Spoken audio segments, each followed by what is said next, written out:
evening, welcome to RedArmy TV. We've got a lot to plough through tonight. I've been wonderfully joined by Ian Galloway and Paul Burke in the studio. As I said, a lot to go through, so we're going to jump straight in and start talking about last week's game at Birmingham.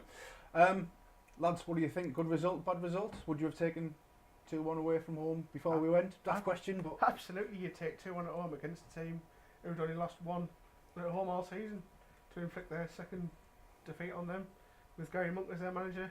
Can't ask for anything more, can you? Gal, do you think it was a bit of a surprise to come away with a win? I'd looked at their record, and if I'm being honest, our away record is very, very good. It's the home, it's obviously we know is letting us down a bit. Jukovic has been playing well lately, which is good for him, but not for us obviously, but he had no impact. But the pleasing thing for me was the goal scorers. The goal scorers, I think, is key to it because we don't have enough people scoring goals. So for Britt to get one coming off the bench is fantastic. But Lewis Wing, he just gets better and better every game. So yeah, a lot of positives. Yeah, Scores and assists. Exactly, one of each. Yeah. You can't ask for much more from the lad. We spoke about, in the build-up to the Birmingham game, we spoke on the show about the Peterborough result, 5-0 at home in the Cup. Obviously, Lewis Wing played, Assembleonga got a couple of goals, and we were wondering whether we would carry that forward in the league. It seems like we have. Obviously, Lewis Wing started the game, which might have raised a few eyebrows because he's not started many games. Do you think this is going to be, Paul, the start of a run in the team for him and maybe a bit of success? You'd hope so. I mean, we've got Millwall coming up shortly, so you'd hope he'd keep his place for that, keep the momentum going from Peterborough and Birmingham. And then we're on to a bit of a tricky month with February with West Brom, Sheffield United, Leeds. So hopefully he gets us those goals. And you're right. There's a lot of fires us up there with the big games in February. Yeah, February will be the telltale month coming for us in our season. Yeah. Again, just going back to Lewis Wing, Gal, did you think he was justified a place in the starting lineup? How did you think? Do you think that's our best team with him involved? I certainly do. I think he gives you something different. He has a nose for the goal. He gets a spectacular goal. But what I like is he hasn't come through the traditional route. So I always feel as if he appreciates it more. So when you give him a chance, he isn't going to let it go for nobody. I seen an interesting tweet that he put out about 3 or 4 years ago, saying, "What wouldn't I give to be a professional footballer?" Yeah. And there it is. So yeah, fair play to the lad. He's same as Hugel. Hugel's done exactly the same, hasn't he? Yeah. Done the hard miles to get where they want to be. Fair play to him. Yeah, I'm happy with that. Yeah.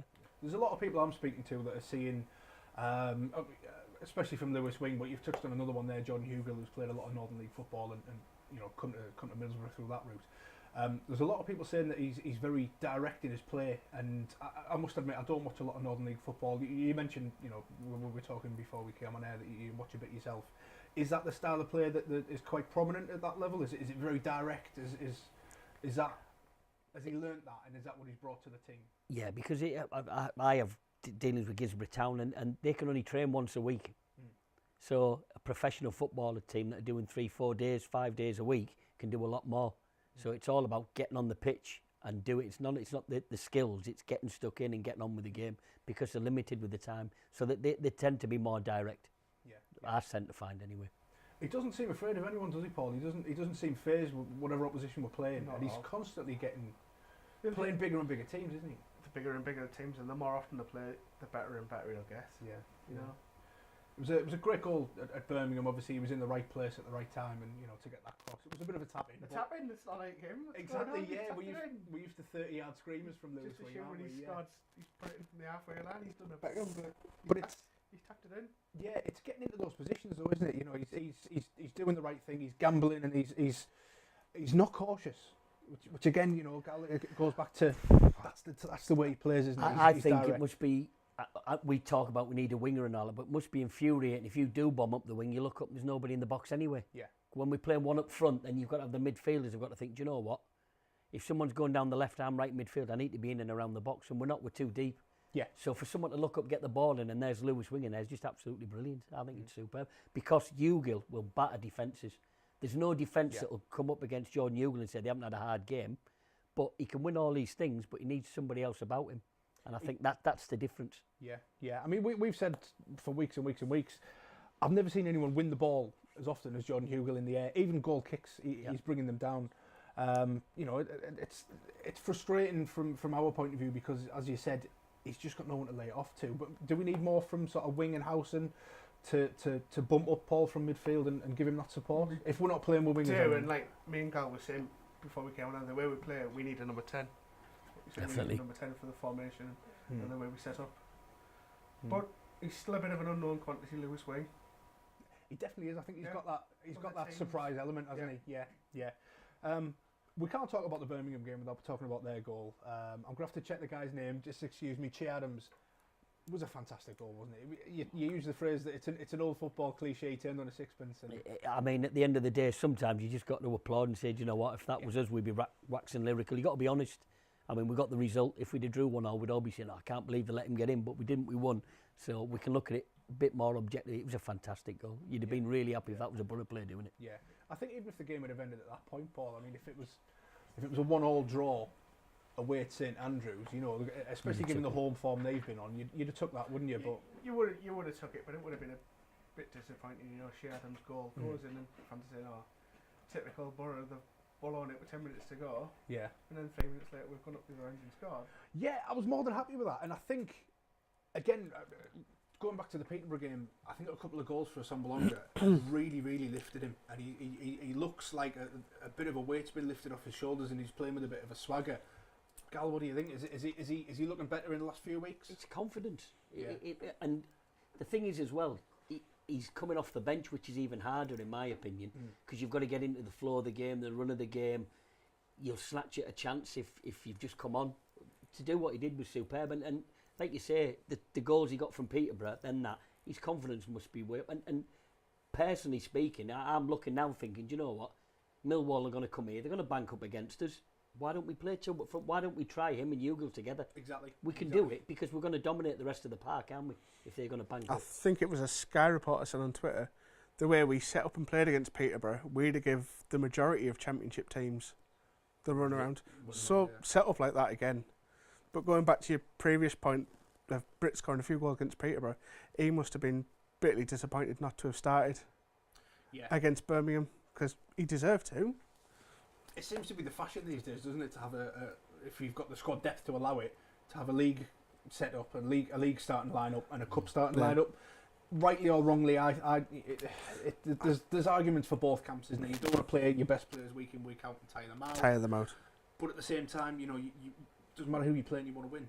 I mean, just to go back to the two up front conversation, Gal, we were sat in the car before we came on air, and one of the lads that's been on the show a few times, Matty, was on BBC Tees, wasn't he? And he was saying exactly the same thing.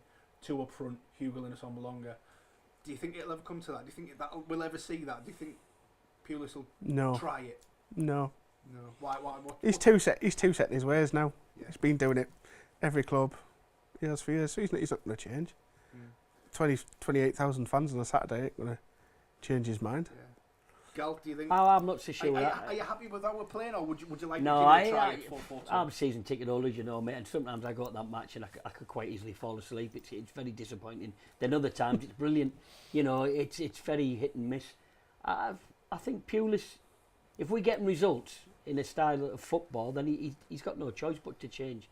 I sometimes think, put your best team out, get a lead, and then we can bank up against anybody. We can defend against any team in that league without a shadow of a doubt. Get the lead first. What we tend to do is we either drawing or we're struggling, and then we're trying to get a lead.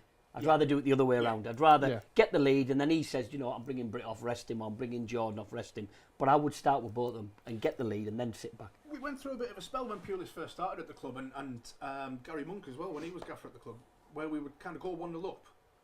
And then rather than take the advantage and try and score more, we would then sit back, which is kind of the opposite of what we're doing at the moment. It's, you know, horses for courses. Different gaffers are going to do different things, as you said. But yeah, I mean, 2-1 away at Birmingham, I'd have taken that any day of the week. It was a pretty good performance from the lads. Going on from the Derby game as well, where we came back and got a result there. I think everyone's going to be a little bit happy after that one.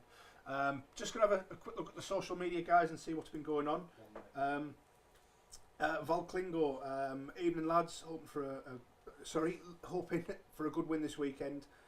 She's taking 3-1. We're going to touch on Millwall in a little bit, so we'll look at what's going on with the game coming up at the weekend. Great point from Tony Guest, evening lads. I feel like since Braithwaite left, there seems to be a togetherness again with the squad. Do you think that's had an effect on how we're playing recently? Oh, definitely. I think the changing room is everything. Everything. If it's not happy in the changing room, the dressing room, then you've got problems. And we don't see that. We just see the day-to-day match stuff. Unless you're a Leeds fan and you can just spy on everybody training. But obviously we don't do that. So. Cheers for that, guys. Back with a little bit more after this quick break.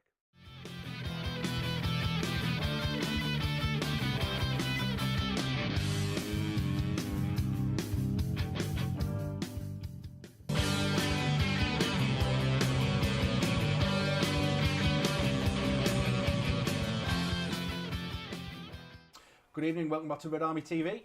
Again, joined on the sofa by Paul Burke, Ian Galloway. Before the break, we were talking about social media. We were just looking at some of the comments that have come through. But we're going to move on. We're going to talk about transfers. Obviously, it's January. We all want to see a lot of action. There's not a lot happening. Where do we need to improve, Paul? What are you hoping to see come through the door? We've got Van La Parra in. We still could do with some wingers. Is there anyone in particular that we've been linked with that you really like the look of? Genuine links, not John Obi Mikel and Matt Janssen from Tottenham, you know, these spurious ones. Is there anyone that you think is a genuine potential? No, not yet, I don't think, because there's just so many names bandied around. Yeah. Just give it time. It'll be another 10 days yet. With 5 minutes to go at midnight. We won't know until the 5th of February who we've got in and who's been signed, so there's plenty of time yet.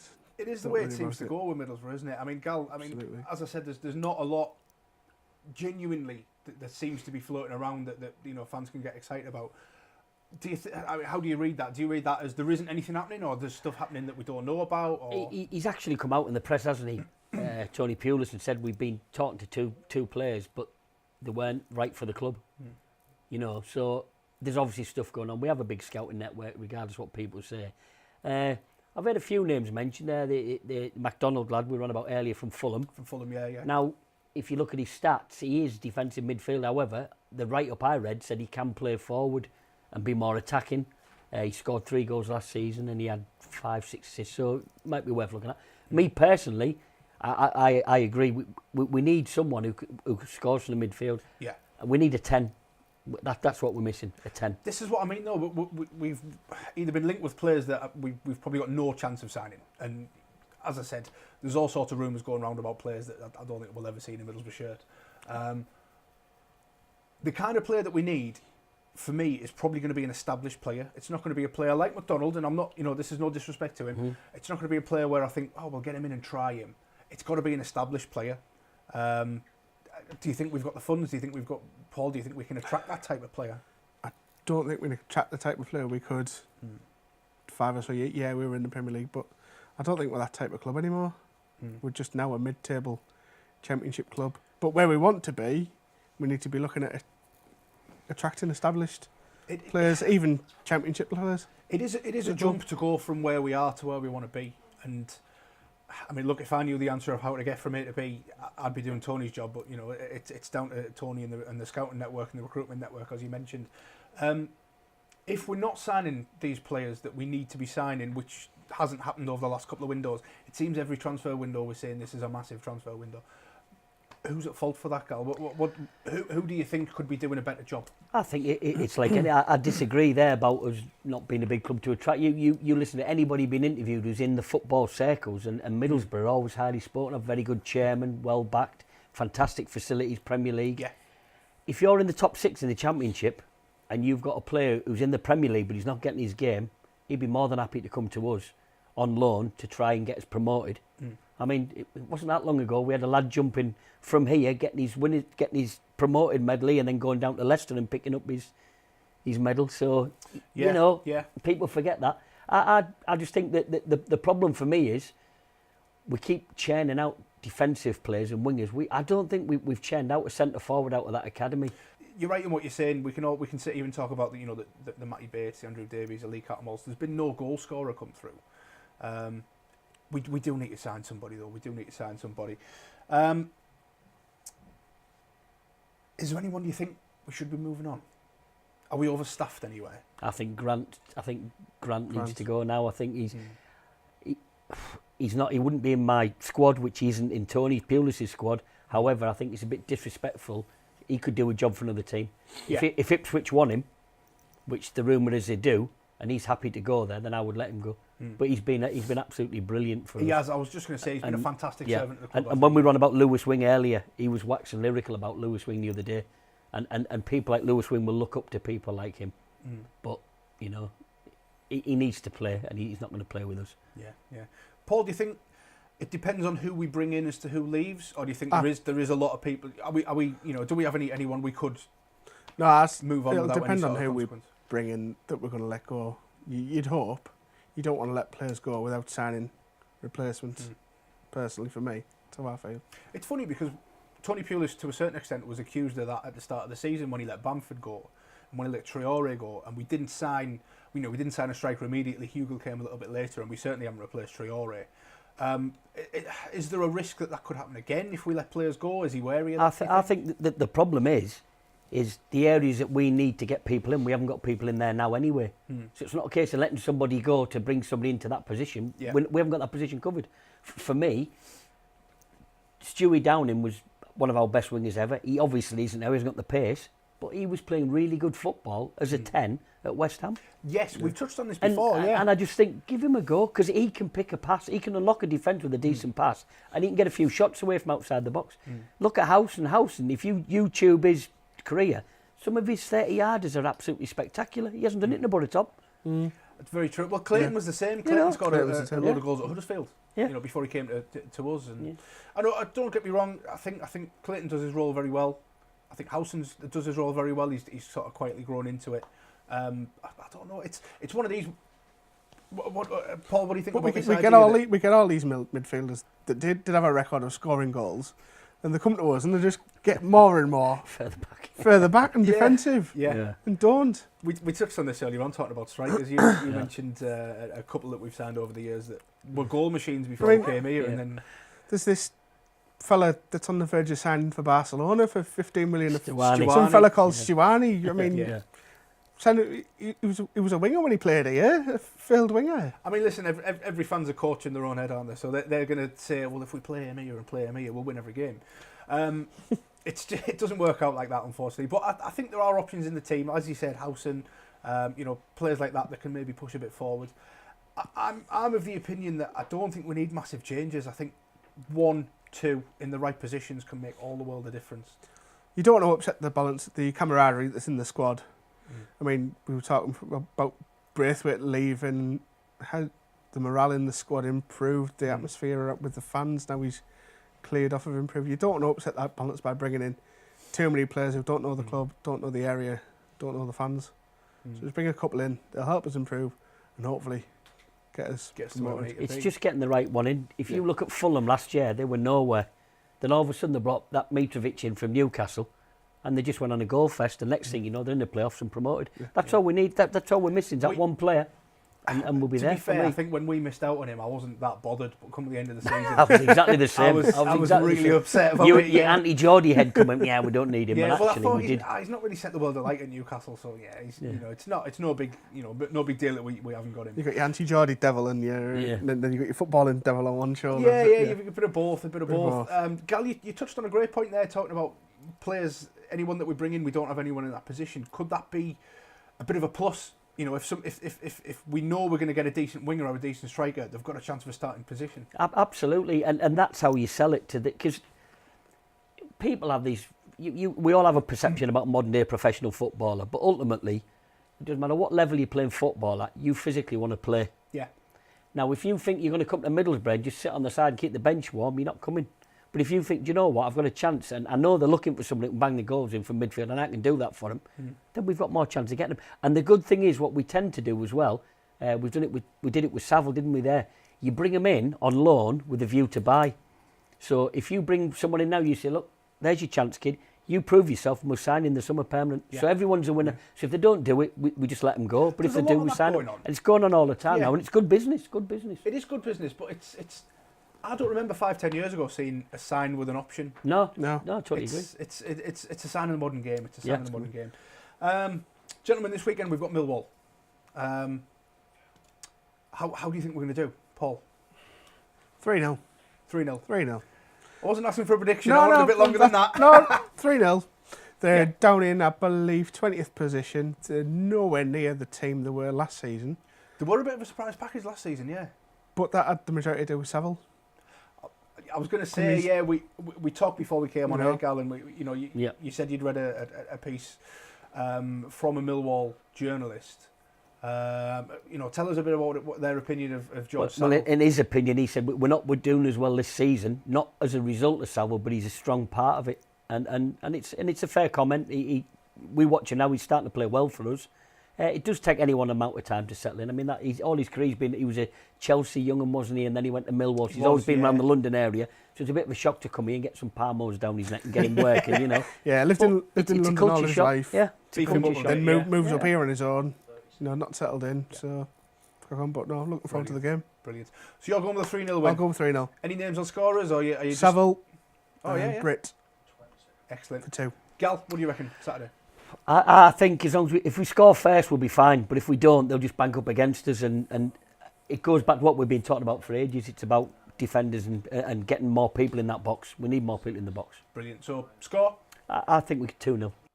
Thank you very much. That's all we've got time for. Join us again next week. Thank you very much.